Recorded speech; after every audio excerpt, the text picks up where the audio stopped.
Hak sewa adalah hak yang memberikan wewenang untuk menggunakan tanah milik pihak lain dengan kewajiban membayar uang sewa pada tiap-tiap waktu tertentu. Pemegang hak sewa serupa dengan pemegang hak pakai. Nah, mengenai hak pengelolaan adalah perwujudan dari hak menguasai negara yang juga merujuk kepada tanah negara. Real Estate Law Pas FM bersama Edilex dari Lex & Co.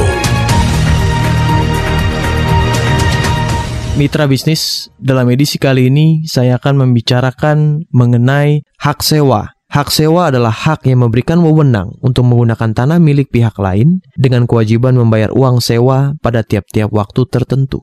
Pemegang hak sewa serupa dengan pemegang hak pakai, yaitu WNI atau WNA yang berkedudukan di Indonesia, badan hukum yang didirikan di Indonesia, atau badan hukum asing yang mempunyai perwakilan di Indonesia.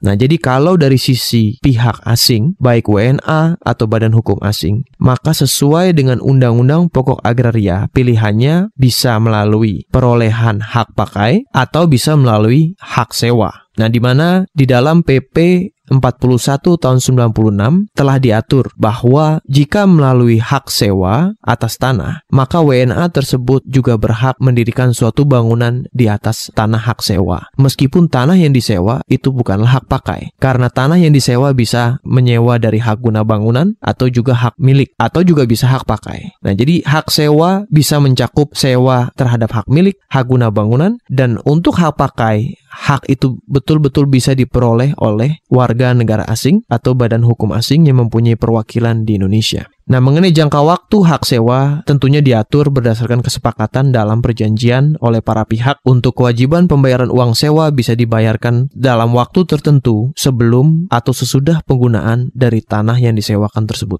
Nah, mengenai hak pengelolaan adalah perwujudan dari hak menguasai negara yang juga merujuk kepada tanah negara. Nah, hak ini memberikan hak kepada pemegangnya untuk antara lain merencanakan peruntukan dan penggunaan tanah, atau dia menggunakan tanahnya untuk keperluan dia sendiri, atau juga mungkin menyerahkan bagian dari tanahnya kepada pihak ketiga menurut persyaratan yang telah ditentukan bagi pemegang hak tersebut yang meliputi segi peruntukan, penggunaan, jangka waktu, dan segi keuangannya. Nah, dalam prakteknya, jika ada suatu hak guna bangunan yang terbit di atas hak pengelolaan, maka secara umum akan ada suatu perjanjian terlebih dahulu antara pemegang HPL dengan investor. Nah, di dalam Undang-Undang Perbendaharaan Negara lalu peraturan pelaksanaannya telah diatur bentuk-bentuk kerjasama pemerintah pusat, pemerintah daerah, dan juga telah diatur bentuk-bentuk kerjasama bagi BUMN dengan pihak ketiga. Nah, bentuk-bentuk kerjasama yang telah diatur itu antara lain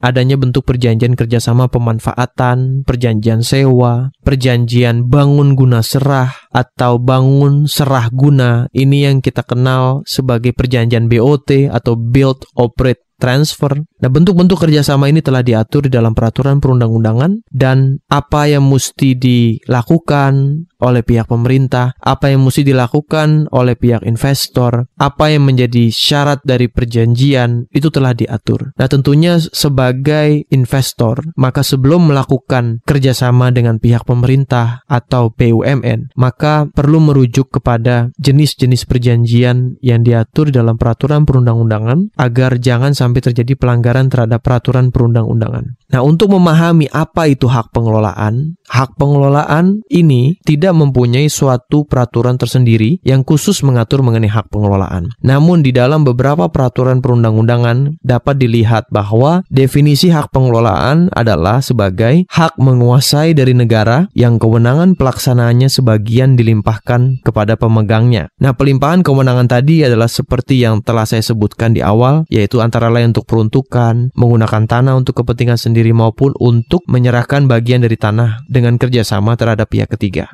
Karakter dari hak pengelolaan masuk sebagai hak yang wajib didaftarkan. Maka itu kita mengenal adanya sertifikat hak pengelolaan karena wajib didaftarkan. Tidak dapat dipindahtangankan, tidak dapat dijadikan jaminan hutang, mempunyai segi perdata dan segi publik. Nah, tentunya hak pengelolaan bukanlah hak atas tanah. Sehingga dengan demikian, maka hak pengelolaan tidak dapat dipindahtangankan dan juga tidak dapat dijadikan jaminan hutang. Nah, subjek pemegang hak antara lain adalah BUMN, BUMD, instansi pemerintah termasuk pemerintah daerah, PT, persero, badan otorita, atau badan-badan hukum pemerintah lainnya yang ditunjuk oleh pemerintah. Hak pengelolaan bisa hapus jika dilepaskan sukarela oleh pemegang haknya, atau tanahnya musnah, bahkan jika tanahnya ditelantarkan, maka hak pengelolaan dapat diajukan penghapusan. Bisa juga karena dicabut untuk kepentingan umum.